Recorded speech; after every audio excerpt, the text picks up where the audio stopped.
শুভ দুপুর বন্ধুরা, তোমরা কেমন আছো? নিশ্চয়ই ভালো আছো, আর আমিও ভালো আছি। প্রতিদিনের মতন একটা দুপুরের খাবারের ভিডিও নিয়ে তোমাদের সামনে আবার চলে আসলাম। তোমরা দেখো আজ আমি কী রান্না করেছি।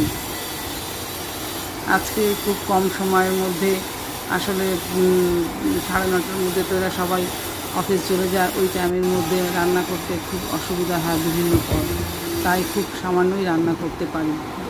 আজকে রান্নার মধ্যে রয়েছে দুপুরে খাওয়ার মধ্যে ভাত, কলমি শাক ভাজা, আম দিয়ে টক ডাল, বেগুন ভাজা।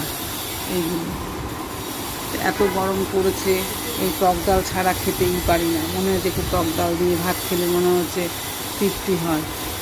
মাছ তো খেতেই ভালো লাগে না, একবেলা খেলে তো আরেকবেলা খেতে ভালো লাগে না, এই আর কি। তো তোমাদের নিশ্চয়ই সবার খাওয়া দাওয়া হয়ে গেছে। এখন তো প্রায় 2:30 বাজে। আমাদের একটু দেরি হয়ে গেল, বাড়িতে একটু কাজ চলছে। সেই কাজ করে মিস্ত্রিরা সব এসছে, সেই ওদের কাজটা বুঝিয়ে দিয়ে বারবার ওদের চা জল এসব দিতে দিতে আমাদেরও সময় চলে যায়।